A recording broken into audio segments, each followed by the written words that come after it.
Hello everyone and welcome to Education Achievers. I hope you all must be doing well. आज की इस class में हम लोग एक बहुत ही इंपॉर्टेंट कॉन्सेप्ट डिस्कस करने वाले हैं, दैट इज़ मेटाकॉग्निशन। मेटाकॉग्निशन का मतलब क्या होता है, उसका प्रोसेस क्या होता है, उसके प्रोसेस में कौन कौन सी स्टेजेस होती हैं, डायमेंशंस कौन कौन से हैं मेटाकॉग्निशन के। बेसिकली इन्हीं चीज़ों से आपके क्वेश्चंस पूछे जाते हैं और ये एक ऐसा टॉपिक है जो कि आपके UGC net paper 1, paper 2 education and अगर आप पीएचडी एंट्रेंस की तैयारी कर रहे हो तो वहाँ पर भी ये टॉपिक पूछा जाता है।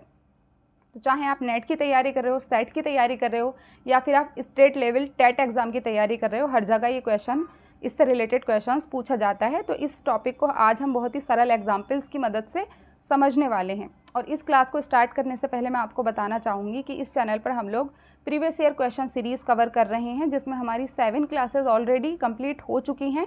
8th क्लास आपकी जल्द ही होने वाली है। तो अगर आप लोगों ने इन क्लासेस को नहीं देखा है तो इन क्लासेस को ज़रूर से देख लेना, मैंने प्लेलिस्ट बना दी है, मैं नीचे डिस्क्रिप्शन बॉक्स में भी लिंक दे दूंगी। और उसके साथ ही आप लोग चैनल को सब्सक्राइब करना बिल्कुल मत भूलना, साथ ही बेल आइकॉन भी ज़रूर प्रेस कर देना ताकि आगे की कोई भी क्लास का नोटिफिकेशन आपका मिस ना हो। तो विदाउट वेस्टिंग टाइम चलिए स्टार्ट करते हैं अपना आज का टॉपिक। मेटाकॉग्निशन में आपके 2 से 3 क्वेश्चन पूछे जाते हैं। एक तो आपसे क्वेश्चन पूछा जा सकता है कि मेटाकॉग्निशन का मतलब क्या होता है, स्टेटमेंट दे दिए जाएंगे और पूछा जाएगा कि मेटाकॉग्निशन का मीनिंग बताइए। दूसरी चीज़, मेटाकॉग्निशन किसके द्वारा दिया गया। तीसरी चीज़, मेटाकॉग्निशन प्रोसेस में कौन कौन सी स्टेजेस आती हैं। और चौथी चीज़, मेटाकॉग्निशन के डायमेंशंस कौन कौन से हैं। और इन्हीं चीज़ों को आज हम इस क्लास में डिस्कस करने वाले हैं जो आपके एग्जाम में पूछी जाती हैं। तो सबसे पहले हम क्या जानेंगे, सबसे पहले हम जानेंगे मेटाकॉग्निशन का मतलब है क्या और ये किसके द्वारा दिया गया। देखो, मेटाकॉग्निशन का मतलब क्या होता है, नाम से आप समझिए। मेटाकॉग्निशन, कॉग्निशन तो आप समझते हो, ये कॉग्निशन से भी बढ़कर होता है। मेटाकॉग्निशन का मतलब है आपकी खुद के अंडरस्टैंडिंग या थिंकिंग प्रोसेस की आपकी अंडरस्टैंडिंग और अवेयरनेस। आपके खुद के थिंकिंग प्रोसेस से अगर आप अवेयर हैं, आप अंडरस्टैंड करते हैं उसको यानी कि आपके स्वयं की विचार प्रक्रियाओं के बारे में आपकी जागरूकता, आपकी समझ, वो क्या कहलाएगी, मेटाकॉग्निशन। यानी किसी भी व्यक्ति की अपनी सोच के बारे में सोचने की प्रक्रिया को हम कहते हैं metacognition. That is thinking about your own thinking. Metacognition is defined in simplest term, thinking about your own thinking. इसके दूसरे नाम भी होते हैं, जैसे कि आप कह सकते हो कॉग्निशन अबाउट कॉग्निशन, या फिर reflection of your own intelligence, या फिर थिंकिंग अबाउट थिंकिंग। ये सारी चीज़ें किसका पार्ट होंगी, मेटाकॉग्निशन का। The root meta means beyond. Meta का मतलब होता है बियॉन्ड, यानी कि परे। इसीलिए इस टर्म को कहा जाता है बियॉन्ड थिंकिंग, यानी कि सोच से परे, या आपकी सोच से भी बढ़कर है मेटाकॉग्निशन। क्योंकि कॉग्निशन में तो आप सिर्फ सोचते हो, मेटाकॉग्निशन में आप सोच के बारे में सोचते हो, अपनी सोच के बारे में सोचते हो।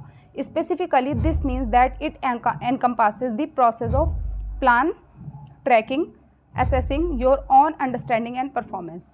इसमें आप क्या करते हो मेटाकॉग्निशन में, जो आपकी खुद की अंडरस्टैंडिंग है या आपकी जो परफॉर्मेंस है उसको आप प्लान करते हो, ट्रैक करते हो, उसको एसेस करते हो, वो सब किसका पार्ट होगा, मेटाकॉग्निशन का।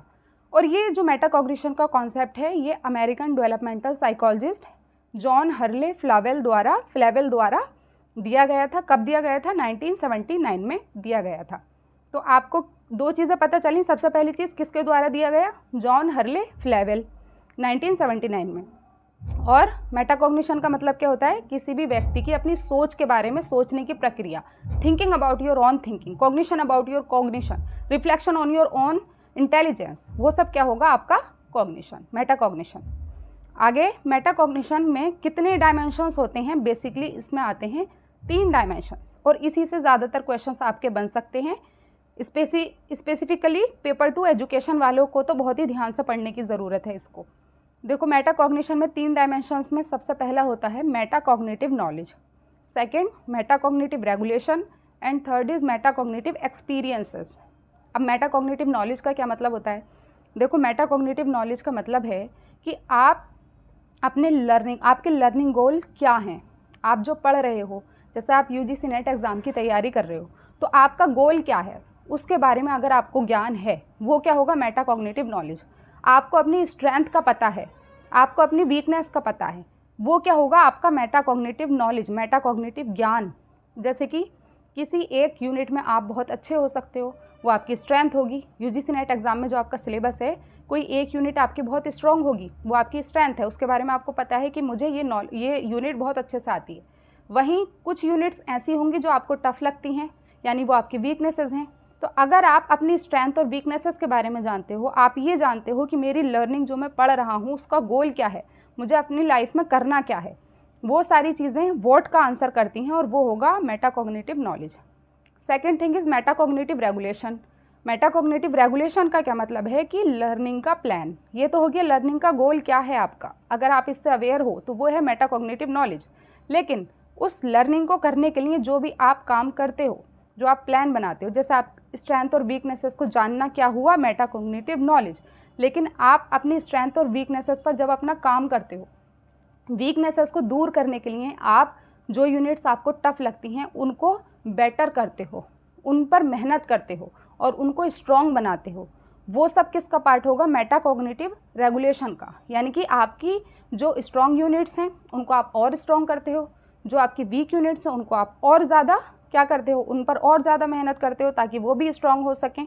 तो आपकी जो स्ट्रेटजी होती है खुद के बेटरमेंट के लिए, आपकी लर्निंग के लिए, आप जो कुछ भी करते हो, कैसे करते हो, वो सब किसका पार्ट होगा, मेटाकॉग्निटिव रेगुलेशन का। जैसे कि अपनी स्ट्रेंथ और वीकनेसेस को, मतलब अपनी स्ट्रेंथ को और स्ट्रॉन्ग करने के लिए और आपकी जो वीकनेस है उसको दूर करने के लिए आप लर्निंग का जो भी प्लान बनाते हो, उस पर जो थिंकिंग करते हो, वो सब क्या होगा, मेटाकॉग्निटिव रेगुलेशन। कि मुझे क्या करना है जो मेरी ये यूनिट्स अच्छी हो जाएं। मुझे ज़्यादा से ज़्यादा मॉक टेस्ट प्रैक्टिस करने चाहिए या फिर प्रीवियस ईयर क्वेश्चंस प्रैक्टिस करने चाहिए। तो वो होगा आपका लर्निंग प्लान, यानी कि मेटाकॉग्निटिव रेगुलेशन। ये एग्जाम्पल है, लर्निंग प्लान या लर्निंग गोल ये एग्जाम्पल है। मेटाकॉग्निटिव एक्सपीरियंस क्या होता है, देखो मेटाकॉग्निटिव एक्सपीरियंस जो होता है, कहीं ना कहीं हमारे जो इमोशंस होते हैं, हमारे जो प्रीवियस एक्सपीरियंसेस होते हैं, वो हमारी इंटेलिजेंस को कहीं ना कहीं इम्पैक्ट करते हैं। और इसीलिए हमारे जो एक्सपीरियंसेस होते हैं उनका काफ़ी इम्पोर्टेंट रोल होता है हमारे कॉग्निशन में। ओके, तो हमारे जो प्रीवियस एक्सपीरियंसेस होते हैं तो वो हमारे क्या करते हैं, हमारे एटीट्यूड पर, हमारे बिहेवियर पर, हमारी सोच पर, हमारे कॉग्निशन पर काफ़ी हद तक क्या डालते हैं, प्रभाव डालते हैं। तो मेटाकॉग्निशन एक्सपीरियंसेस में क्या आएगा, जैसे कि एग्जाम्पल इसका हो सकता है कि जैसे कि किसी के साथ आपको किसी की कंपनी बहुत अच्छी लगती है, आपका कोई दोस्त है, वो जब आपके साथ होता है तो आप बहुत अच्छे से पढ़ाई कर पाते हो। तो जब वो आपके घर आता है आपके साथ पढ़ाई करने के लिए तो आप खुद से मोटिवेट होते हो, क्योंकि पहले आपने उसके साथ पढ़ाई की थी तो आपको बहुत अच्छा लगा था, आपको अच्छे से चीज़ें समझ आई थी। तो आपका प्रीवियस एक्सपीरियंस क्या करेगा कि आप जब उस अपने दोस्त से मिलोगे तो आपको अच्छी फीलिंग आएंगी, आपको पॉजिटिव एनर्जी आएगी, आपको पढ़ने के लिए मोटिवेशन मिलेगी। ठीक है, तो प्रीवियस एक्सपीरियंस ने आपको क्या किया, आपकी लर्निंग को, आपके बिहेवियर को, आपके एटीट्यूड को, आपकी सोच को क्या किया, इन्फ्लुएंस किया। तो आपके जो प्रीवियस एक्सपीरियंसेस होते हैं वो आपकी लर्निंग पर, आपके बिहेवियर पर, आपकी हर चीज़ पर इफ़ेक्ट डालते हैं। तो एक्सपीरियंसेस का भी बहुत बड़ा रोल होता है हमारे कॉग्निशन में या फिर हमारी इंटेलिजेंस में, वो होता है आपका मेटाकॉग्निटिव एक्सपीरियंसेस। आई होप ये तीनों ही डायमेंशंस आपको अच्छे से समझ आ गए होंगे। देखो मेटाकॉग्निटिव नॉलेज में थोड़ा रिवाइज करवा देती हूँ। मेटाकॉग्निटिव नॉलेज यानी कि अपनी चीज़ों के बारे में, जैसे कि आपका जो गोल है ज़िंदगी में, अगर आपको उसकी नॉलेज है, आपको पता है कि मुझे अपनी लाइफ में क्या करना है, वो क्या होगा, मेटाकॉग्निटिव नॉलेज। कैसे करना है, मुझे उस गोल तक कैसे पहुंचना है, वो होगा मेटाकॉग्निटिव रेगुलेशन। और उस गोल तक पहुंचने में जो आपके प्रीवियस एक्सपीरियंसेस हैं उनके बेस पर जो आपके बिहेवियर में चेंज आता है, आपके थिंकिंग प्रोसेस में चेंज आता है, वो सब आपके मेटाकॉग्निटिव एक्सपीरियंसेस का पार्ट होते हैं। आगे देखते हैं। अब हम देखेंगे कि मेटाकॉग्निशन प्रोसेस की जो स्टेजेस होती हैं, जो साइक्लिक प्रोसेस होता है मेटाकॉग्निशन का, और इसमें 3 स्टेजेस आती हैं मेनली। सबसे पहला होता है प्लानिंग, सेकंड होता है मॉनिटरिंग एंड थर्ड होता है इवैल्यूएशन। ये 3 स्टेजेस होती हैं। जैसे माइक्रो टीचिंग होता है, एक्शन रिसर्च होता है, वो भी साइक्लिक प्रोसेस है, उसकी स्टेजेस अलग होती हैं। ये है मेटाकॉग्निशन, इसमें 3 आती हैं, planning, monitoring and evaluation. These steps help learners see that they have used their time to recall, analyse, interpret and apply information. इन तीनों स्टेजेस की हेल्प से जो लर्नर है वो क्या करता है, रिकॉल करता है, एनालाइज करता है, इंटरप्रेट करता है एंड अप्लाई करता है इन्फॉर्मेशन को। अब ये जो 3 स्टेजेस हैं उनके बारे में हम थोड़ा अच्छे से समझ लेते हैं। देखो प्लान का क्या मतलब होता है, your approach to learning a topic. Example हम लेंगे यूजीसी नेट एग्ज़ाम का। यूजीसी नेट एग्ज़ाम में क्या करते हो आप, पहले किसी भी टॉपिक को पढ़ने के लिए प्लान बनाते हो। मुझे कैसे पढ़ना, सेल्फ स्टडी करनी है या ऑनलाइन स्टडी करनी है, मुझे बुक्स की हेल्प से पढ़ना है या फिर वीडियो लेक्चर्स की हेल्प से पढ़ना है या फिर ऑनलाइन नोट्स की हेल्प से पढ़ना है, वो आप प्लान बनाते हो। उसके बाद आप पढ़ना शुरू करते हो। जब आपने पढ़ लिया, पढ़ना शुरू कर दिया, अच्छे से अपना टॉपिक कवर कर लिया, उसके बाद आप करते हो मॉनिटर। मॉनिटर कैसे करते हो कि मैंने जो पढ़ा वो मुझे अच्छे से समझ आया या नहीं।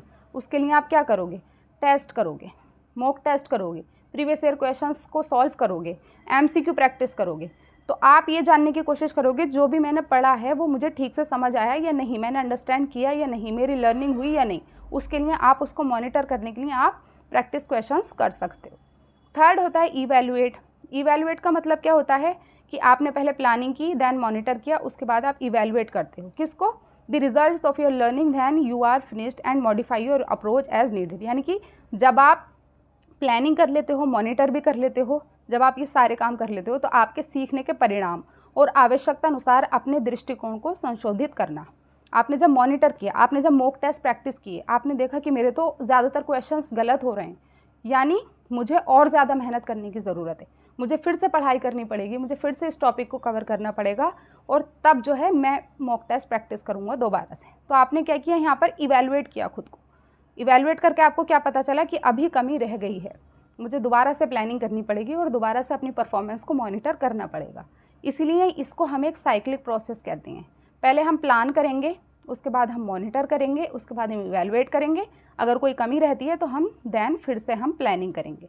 इसीलिए इसको कहा जाता है कि ये एक साइक्लिक प्रोसेस है। आई होप कि आपको आज का ये इंपॉर्टेंट टॉपिक अच्छे से समझ आया होगा। अगर आप लोगों को आज की क्लास थोड़ी सी भी हेल्पफुल लगी हो तो प्लीज़ चैनल को सब्सक्राइब करना बिल्कुल मत भूलना, जुड़े रहना हमारे साथ। मिलते हैं अपनी अगली क्लास में। Thank you so much and take care.